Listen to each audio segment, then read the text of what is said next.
sinewy. His thoughts, movements, and actions were those of a much younger man. The youngest of the rangemen was a waif called Button, which was a common name for youngsters. Boss and Charlie Waite had rescued Button from an alley fight where townsmen in western New Mexico had pitted him against another boy and placed bets on the outcome. Button was getting whipped to a frazzle when Boss and Charlie broke it up and took him out to the wagon camp with them. Now Button was 16, doing a man's work in a man's world, growing like a weed, thin as a rail, with hair the color of dirty straw. Charlie had trailed cattle west with Boss Spearman. He was a little less than average in height, had muscle packed inside a powerful frame, had dark hair and eyes, and could do something few other men ever learned. He could rope equally well with either hand. Charlie's full name was Charles Travis Postlethwaite. Before he'd reached 20, he shortened it to Charlie Waite. He looked to be about 45, but in fact was 35. The last of them was well over 6 feet tall and weighed better than 200 pounds. He had nondescript dark hair and deep-set gray eyes, a wide mouth, and scars. His name was Mosley Harrison. They called him Mose.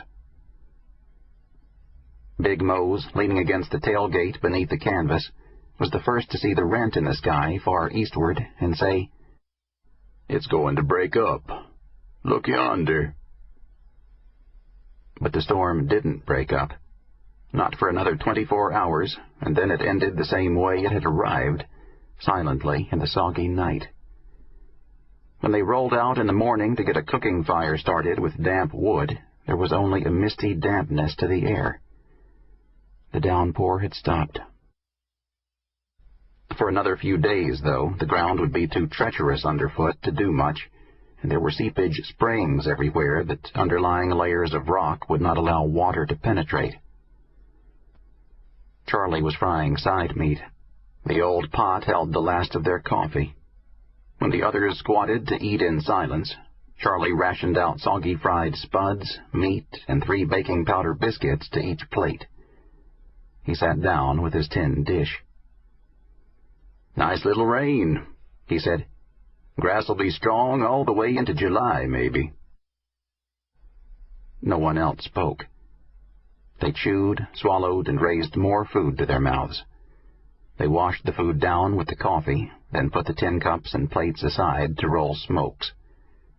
The smoking was a ritual. It signified something.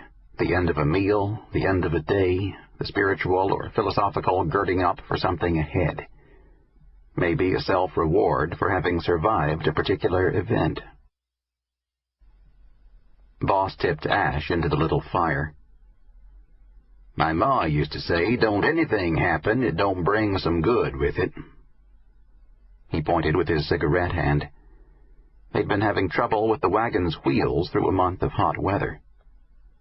"Them tires and spokes and fellows is as tight as when they was new." The next morning the sun arrived, huge and orange-yellow, with a single cloud in its path toward the meridian. An hour later the ground steamed. The men shed coats and still sweated. They loafed around the wagon doing minor chores until the kid found the horses. One horse, anyway. He'd gone out on foot with a bridle draped from one shoulder and a lariat in his right hand. Boss walked out a ways, remained out there for a while, then returned to lean on the tailgate, scraping mud off his boots as he said, "Not a sight of anything. I got a feeling we're going to set right here for maybe a week before we find all those damned cattle." Mose Harrison was rubbing mold off a saddle fender. "If the ground was harder, we could take the wagon wherever the cattle are, instead of wasting days finding them and driving them back here." Boss gazed at the hulking man.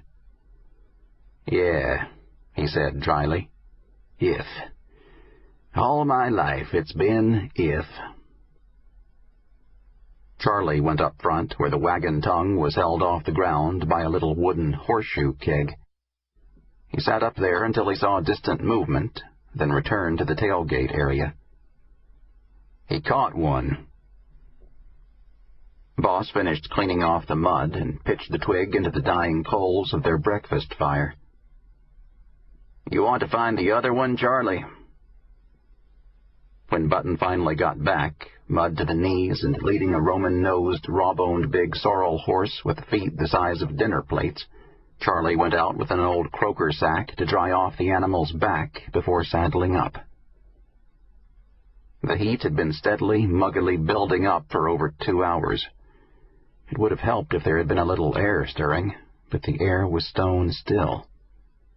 Visibility, however, was excellent as Charlie reined away, heading on an angling northwesterly course. Because there were no tracks, finding any animals would be by sight alone. They would eventually find them. They'd been through worse situations than this many times. Grazing cattle constantly moved, and this sooner or later brought rangemen face to face with just about every inconvenience or obstacle nature or man could devise.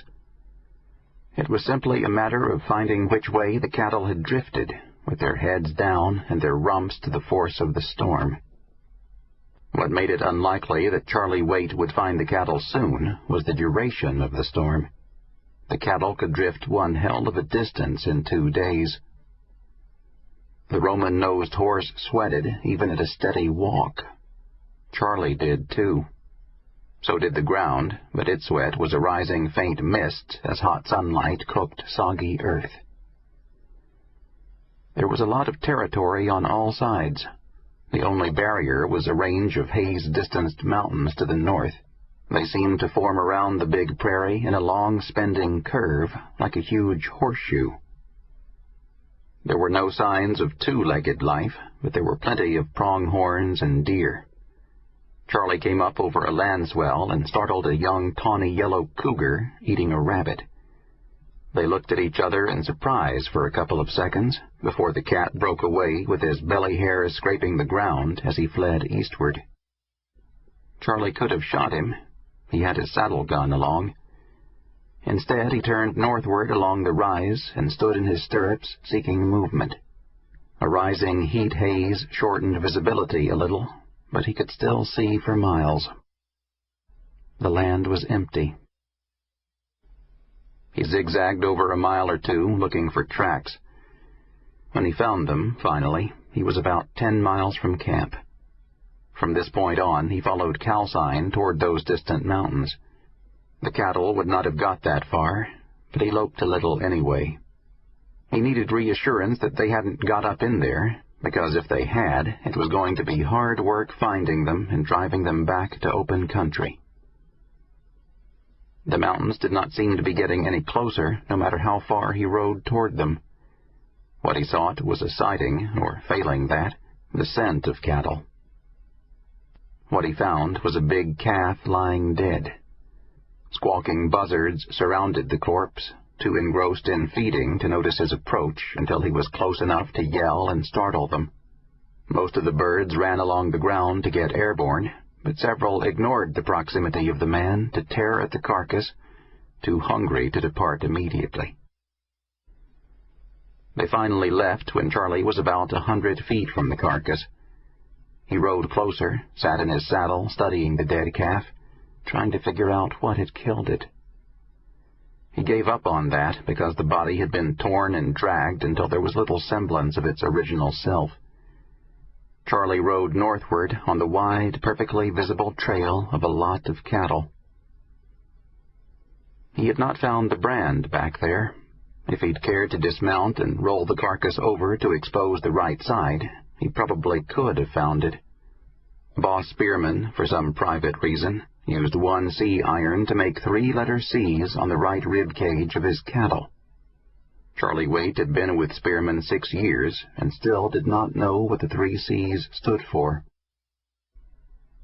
Some coyotes appeared through stirrup-high grass following the scent of blood. Charlie saw them, then lost them, only to see them again in other places. He thought there was about 15 of the varmints. There was no doubt about what they were seeking and would ultimately find. When that happened, the buzzards would leave and would stay away. with the sun coming down the far side of heaven to